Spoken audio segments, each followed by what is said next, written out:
Hello everyone, welcome to SNV e-learning channel। এখানে আজকের ভিডিওতে তোমাদের জন্য ইম্পর্টেন্ট একটা সাজেশান নিয়ে এসেছি, সেটা হলো সেমিস্টার 4 ত্রিপুরা ইউনিভার্সিটির নতুন সিলেবাস অনুযায়ী অ্যাকর্ডিং টু এনইপি 2020 হিস্ট্রি সাবজেক্টের পেপার 7। ভিডিওটা শুরু করার আগে কয়েকটা কথা বলে নিই, কারণ এগুলি বলে রাখা দরকার। আমি ভিডিওতে আপ টু লাস্ট পর্যন্ত যে কথাগুলি বলবো সেটা সবটাই ভালো করে শুনবে। স্কিপ করে যদি যাও অনেক ক্ষেত্রে অনেক কথা মিস করে যাবে। আরেকটা কথা হচ্ছে, এখানে প্রত্যেকটা ইউনিট ওয়াইজ অনেকগুলি প্রশ্ন রেখেছি, সেগুলি কি সবগুলি পড়তে হবে কি না, এবং না পড়লে কোনগুলি পড়তে হবে, এবং বাকি প্রশ্নগুলি কি করব, পরীক্ষার জন্য ফাইনাল পরীক্ষার জন্য কোন কোন প্রশ্নগুলি আমরা ভালো করে তৈরি করতে হবে, এবং সেই প্রশ্নগুলির উত্তরগুলি যদি আমরা পেতে চাই তাহলে আমরা কিভাবে পাবো, এবং তার জন্য কেমন পে করতে হবে, এই সমস্ত কিছু আলোচনা করার চেষ্টা করব। তোমরা ভিডিওটা লাস্ট পর্যন্ত দেখবে, সেটা তোমাদের কাছে রিকোয়েস্ট, স্কিপ করবে না। তো তাহলে চলো কথা না বলে আলোচনা করি। এখানে আমি দেখতে পাচ্ছি, যেটা ধরো এখানে তোমরা দেখতেই পারছো হিস্ট্রি পেপার 7, আগে বলে রাখছি মেজর সাবজেক্ট সেমিস্টার 4। সেখানে 4টে ইউনিট আছে, unit A, unit B, unit C, unit D. সেগুলি থেকে কী কী প্রশ্ন দেওয়া হয়েছে একটু দেখে নাও। এখান থেকে তোমরা পড়বে, যেটা হচ্ছে এখান থেকে আমি যদি দেখি টোটাল প্রশ্ন আছে 4টা। সেই 4টা প্রশ্ন যদি আমাদের পড়তে বলা হয় তাহলে দেখো কী কী প্রশ্ন এখানে দিয়েছি। এখান থেকে প্রথমে রেখেছি, আমি জাস্ট টপিকটা বলছি, ফার্স্ট অ্যাংলো ব্রাহ্মিস ওয়ার, মানে ইঙ্গ ব্রহ্মযুদ্ধ সেটা সম্পর্কে একটা প্রশ্ন রেখেছি। তার সাথে রেখেছি ইয়ন্দাবুর একটা প্রশ্ন আমরা রেখেছি, সেটার সঙ্গে রিলেট করে এই টপিক থেকে এই প্রশ্নটা একটা রাখলাম। দ্বিতীয় নাম্বার রাখলাম discuss the history of annexation of Cachar. কাছাড়ের উপরে আমরা একটা প্রশ্ন রাখলাম, সেই প্রশ্নটা তোমরা দেখবে।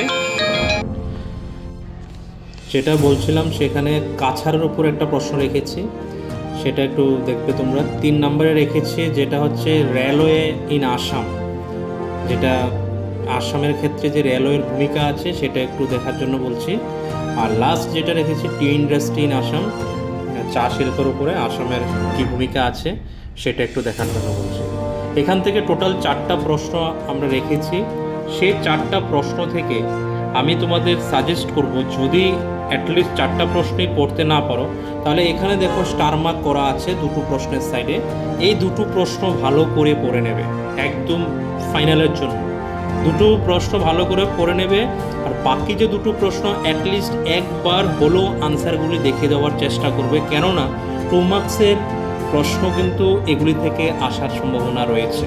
তো সেই জন্যই নিচে দুটো প্রশ্ন বড় প্রশ্ন করে না শিখলেও যাতে 2 মার্কসের ছোটো ছোটো পার্টগুলি করে 2-3টে পয়েন্ট করে হলো দেখে যাবে, এটা হচ্ছে কথা। তাহলে এই ইউনিটের কথা শেষ। চলো আমরা ইউনিট বি থেকে দেখি কি পড়ার জন্য রেখেছি।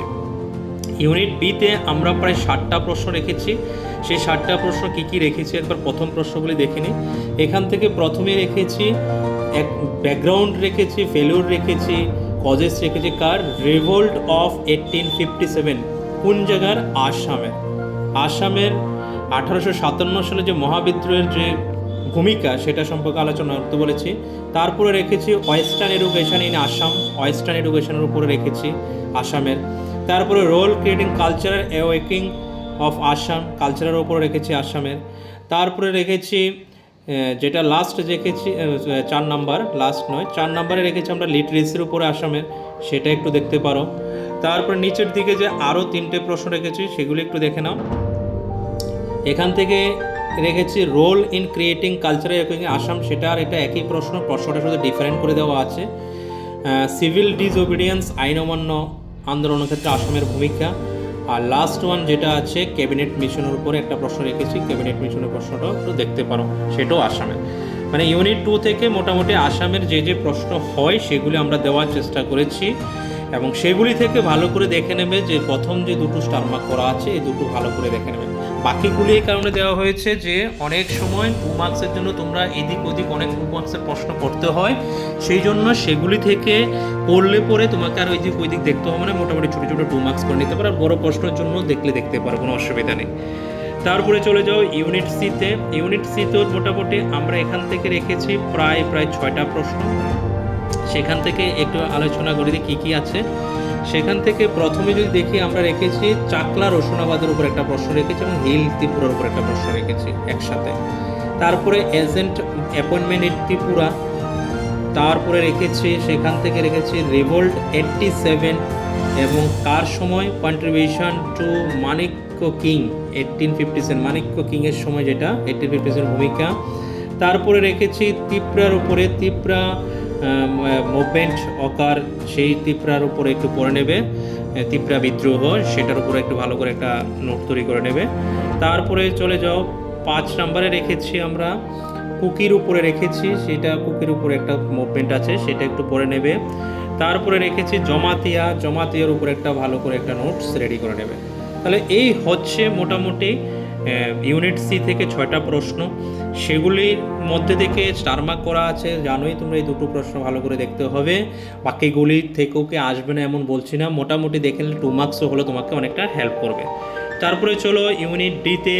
ইউনিট ডি থেকেও আমরা প্রায় 5টা প্রশ্ন দেখতে পাচ্ছি। তাহলে ইউনিট ডি থেকে সেই 5টা প্রশ্ন কী কী আছে একবার দেখে নিই। রিয়াং আপরাইজিং আছে, মডারাইজেশন ত্রিপুরার বীরচন্দ্র মাণিক্য, সেখান থেকে তুমি সিলেবাস হতো বীরচন্দ্র মাণিক্য লেখা দেখতে পারো, বীরচন্দ্র টু বীর বিক্রম কিশোর পর্যন্ত প্রশ্নটা দিতে পারে।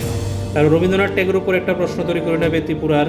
তারপর আছে স্টেট ইন্ডিপেন্ডেন্স বা ইন্টিগ্রেশন অফ ত্রিপুরা, ভারতের সাথে তার যে যুক্ত হয়েছে সেটার উপর একটা কোয়েশ্চেন তৈরি করে নেবে। লাস্ট ওয়ান রেখেছি জনশিক্ষা কমিটি মুভমেন্টের উপরে একটা প্রশ্ন রেখেছি, সেখান থেকে দুটো প্রশ্ন আর বলতে অনেক স্টার মার্ক করে দিয়েছি, সেই দুটো প্রশ্ন ভালো করে তৈরি করে নেবে। বাকিগুলো 2 মার্কস হতে পারে, বড় প্রশ্ন তো অনেক কোয়েশ্চেন থাকে, কারণ ইউনিট ওয়াইজ কোয়েশ্চেন আসে, এখন থেকে তোমরা ভালো করেই জানো। তাহলে এই কোয়েশ্চেনগুলি ভালো করে তোমরা তৈরি করে নিলে আশা করি এই কোয়েশ্চেনগুলি থেকেই তোমাদের কমন পড়ে যাবে। তোমরা এই কোয়েশ্চেনগুলি আনসারের ব্যাপারে আবার বলছি একটু, যদি আনসারের প্রয়োজন হয় এখানে এই নাম্বারে কন্ট্যাক্ট করতে হবে। এই নাম্বারে কন্ট্যাক্ট করে পিডিএফ ফর্মে তোমরা আমার কাছ থেকে সবগুলি প্রশ্নের আনসার পেয়ে যাবে। আর 2 মার্কসের কথা যদি বলো, 2 মার্কস যদি বড় প্রশ্ন সবগুলি একবার এক নজর দেখে নাও তাহলে 2 মার্কস এদিক ওদিক খুঁজতেও হয় না, হয়তো এগুলি থেকেই প্রশ্ন আসে। আর একটা কথা হচ্ছে সেই আনসারের জন্য কত টাকা পে করতে হয় সেটাও একবার ভিডিওতে বলে দিই। সেটা হচ্ছে তোমাকে দুটো পেপার থাকে মেজরের, একটা পেপার 7 এবং পেপার 8, দুটো মিলে 1,500 টাকা পেমেন্ট করতে হয়।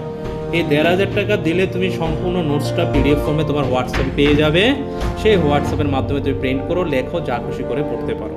আর সেই তোমরা যে কোনো টিচারের কাছে পড়লেও সেটা তার থেকে অনেক টাকা বেশি দিয়ে তোমরা পড়তে পারো, অনেক বেশি টাকা দিয়ে পেমেন্ট দিয়েও পড়ছো, তার থেকে এত কম রেটে এত সুন্দরভাবে নোটস তোমরা প্রোভাইড করবে না কেউ। তাহলে সুতরাং ধন্যবাদ ভিডিওটা দেখার জন্য লাস্ট পর্যন্ত, এবং যদি আনসারগুলি থাকে তাহলে ভালো কথা, সবগুলি ভালো করে আনসারগুলি তৈরি করে নেবে। ধন্যবাদ।